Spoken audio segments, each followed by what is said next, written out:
Hello, and welcome back to my channel. This is reality with Diva D. How you doing? And today, I really didn't do a thing because on day 8 of Vlogmas, because I was sick today. I'm talking about I had a stomach ache out this world. One you could not imagine. You talking about stabbing, sharp pains in my stomach. Baby, that ain't what you want.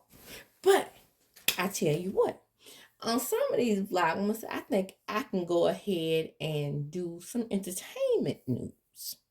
So why don't we get into that today? I won't be before you long, but I got some things to say. So let's talk about, guess who? KANDI and Todd. Now I really try not to saturate my timeline with KANDI and Todd, but my prediction was correct. Now, I ain't gonna let you do nothing to Joyce. Joyce told us. Now, didn't we want Mama Joyce to be wrong about Todd, though? Especially me. When I tell you I cheerlead, how you do that? Cheered. I just put it that way. When I tell you I cheered for this relationship, and it wasn't because I feel like a woman needs a man to be happy. It was because I felt like KANDI felt like she needed a man to be happy.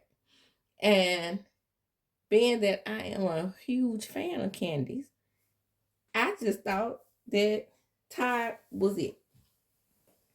Now, is it possible for a man to love a woman with more than him? At this point, I'm questioning it. Because I always mad at the Brooke Ashley. I got so tired of the Brooke Ashley every time you turn around. You got to marry up. You got to marry up.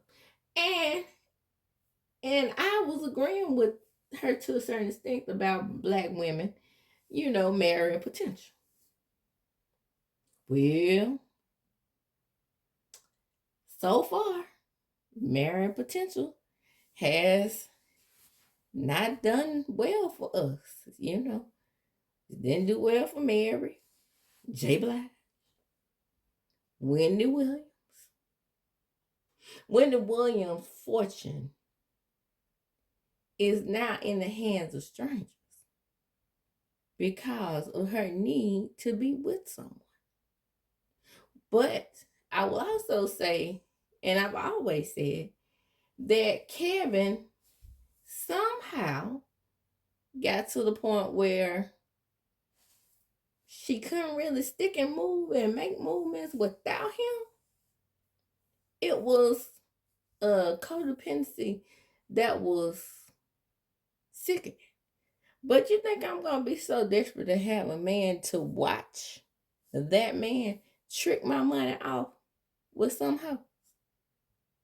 Oh no. That's not how it works. That's not how any of this works. And then the word on the street is that Todd got a baby mama. You ain't hear that from me though, because I ain't one gossip. So we're gonna say allegedly. But in all seriousness, I did really want Mama Joyce to be wrong. I've told the story many times about how I met Mama Joyce at the casino. I'm surprised she hadn't been to the new casino. I told KANDI to tell her to come to the new casino in Mississippi, not too far from where she goes to all the time in Philadelphia.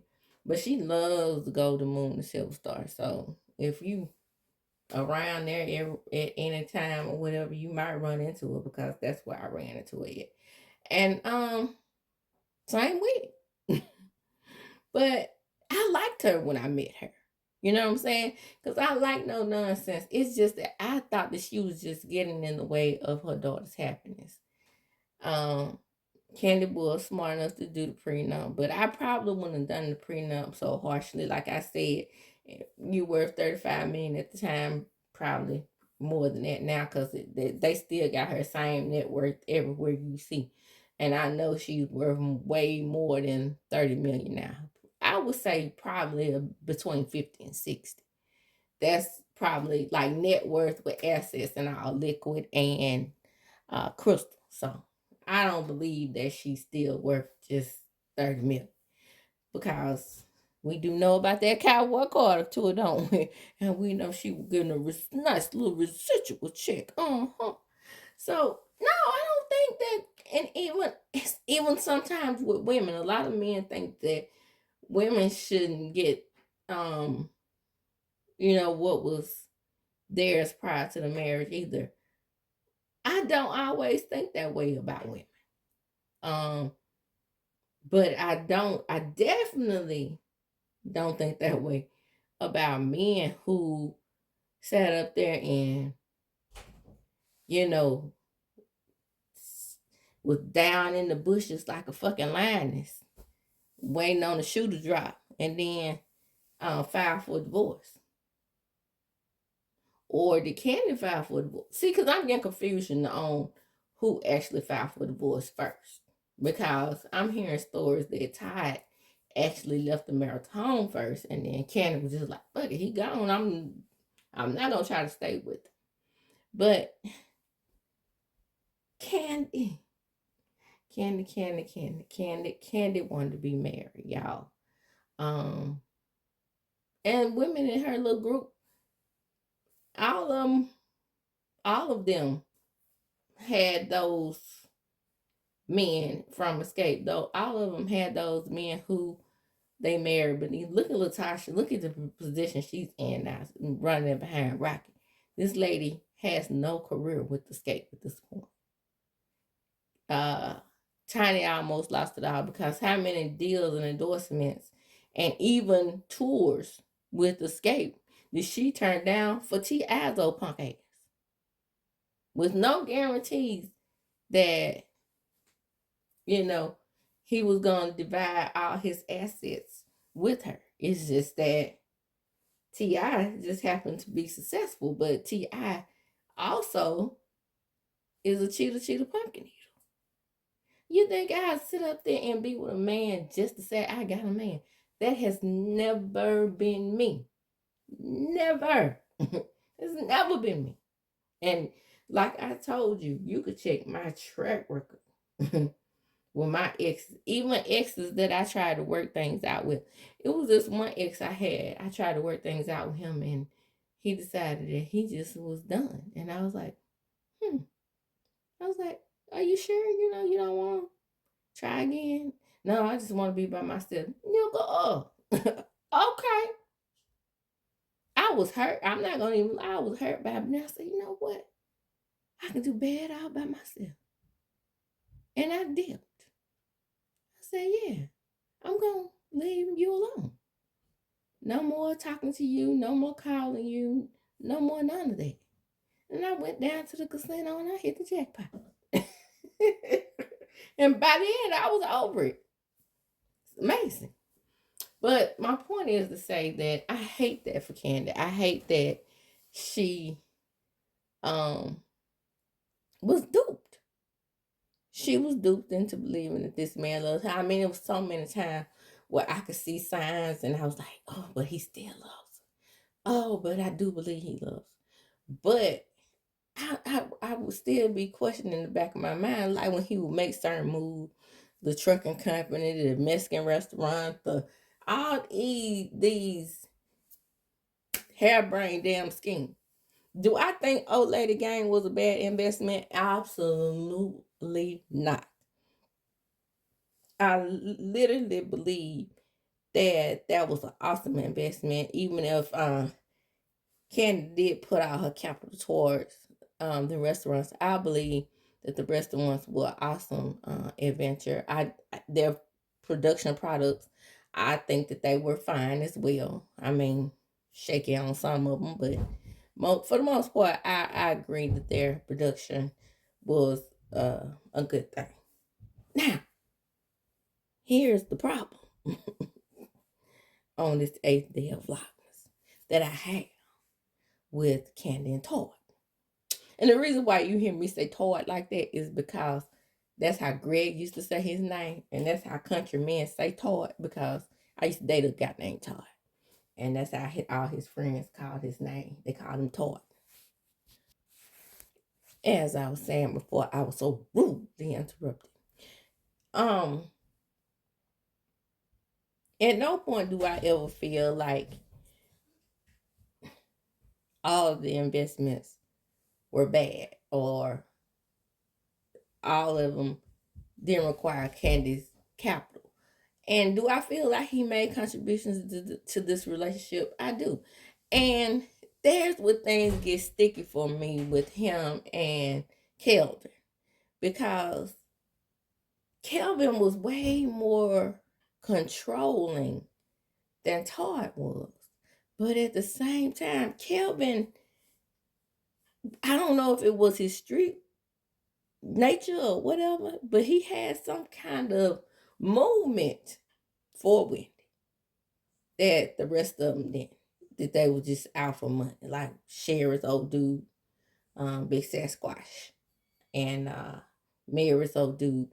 When Mary's dude asked her to pay for child support for grown-ass kids, I almost lost it. And then he won. Baby, poor Mary and her knees are still kicking and stomping across the floor as we speak in tours. But she should be relaxing and chilling and touring just because she want to, like Patti LaBelle. But the word on the street is Mary is touring because she had to. Don't forget about how Puffy gypped her and all of his artists out his money. This was my thing about Puffy, just side note. I used to always say, but guys, those of you that are on his side, at least think about what he's done to his artists. Black Rob, Craig Mack. Oh, some of the greatest artists that ever lived. This man destroyed their career. But that's neither here nor there. Now you want to love this man. We gotta stand up for the black man, the black man, the black man. But back to Todd. How disappointing, right? I was right. I did say in my last video, if you go look at the KANDI and Todd expose about them breaking up, I clearly stated in that expose, I said Todd is going to go for custody and he's going to go for child support because he has nothing else in regards to the prenup. Prenup was allegedly ironclad, but here this man is saying that he signed the contract under duress. And you know what? Even that might have been by design. You know, him holding up for a minute, acting like he wasn't going to sign it, when in all actuality, he pretty much intended to sign it in the first place. And it was just an act to get the audience to A, empathize with him, and B, to show when he eventually got ready to divorce her. Because I think him divorcing her was in the plan all along. When he eventually got ready to divorce her was to show that, you know, he and the lawyers and stuff were in there and they were putting pressure on him. And Candace was like, if you don't sign, you know, we're not getting married. So that made it look like that he was the innocent victim and he was being pressured inside. A scheme and a plot to come to us with the bullshit. Todd got us. Well, he got something. He didn't get Joyce. He never got Joyce. But what I say about Mama Joyce is that she did overstep because KANDI was a grown ass woman. And once you say what your opinion is, you back the hell off. Because when I tell you, my mother championed for me to be back with my children's father, and my sister. But I just felt like something was not right. Something was missing. And then, it's just sidebar, another sidebar. And to think about Masika Kalisha, whatever her name is, grieving a man that she was no longer with. For women, that doesn't matter. Because I knew that even though me and my children's father were not together, we could have been. One, because like I said, shortly before he passed, he asked me to marry. Two, I didn't just grieve him for myself. And I know maybe he probably wouldn't grieve me at all, because that's how men are, but generally speaking. But I was grieving not our relationship. I was grieving for my children to be under two, both of them at the time, because they're Irish twins, under two, with no father. You know what I'm saying? So that's what my grieving was from. And that's why I believe that you can grieve a man if you're no longer with it. Okay? If they pass. And that's why I'm with Kalisha, Malika, whatever her name is. And I believe that KANDI would grieve Todd if something happened to him. Because I think she began to see the forest without the trees. Catch that. And now we are here. We are at a place where this man is literally trying to contest the prenup. Why? Why not, in my opinion, just go for child support, which makes sense. All that other shit, in my opinion, you do not deserve. You do not deserve 1 thin cent from her escape money, her escape tours, her writing credits, none of that. Goodbye. Go. But do I think you deserve maybe a little something from being on the show with her? Absolutely. Absolutely. Because Cynthia was throwing a little something out at Peter. And we all know on Atlanta, the men don't get paid. Your appearances on the show, maybe just give you a lump sum of like $500,000. And what you do with that is up to you. But I always said the past was about Drew. It was about Drew and Ray's, whatever his egghead name. Is his name Ray? Ray. How did I forget that? Was about their real life. But think about it. In that movie, I think they had been married 7 years and he had to wait for 8 years before the prenup was over or something. Baby, this is coming true. That past is becoming both these women's real life. And with that, on the 8th day of Vlogmas, you're going to get, not something that I'm doing, because I told y'all I wasn't going shopping no more, but a good old entertainment video discussing the Todd and KANDI divorce / prenup / custody. Here. Our child is about to get ugly. Okay? And we about to find out. With that, I'm going to close. Come on in. Come on in. And let me say this before I say come on in. Come on in. Like, comment, subscribe. Todd was very, very calculated in his moves. Because every time, Todd's so sweet. Look at him with the kid. That daddy, that care stuff. I mentioned that in my last video. That was a very, very calculated move to show that he has the kids more than KANDI. Yep. Damn it. Damn it, Todd. And then with that, I'm going to close there. Come on in. Like, comment, subscribe to my channel. Hit the notification bell button. You will be notified when I upload a video. Share the video. Why? Because sharing is indeed caring. And as I do, when I close, I'm going to chunk them up. Deuces.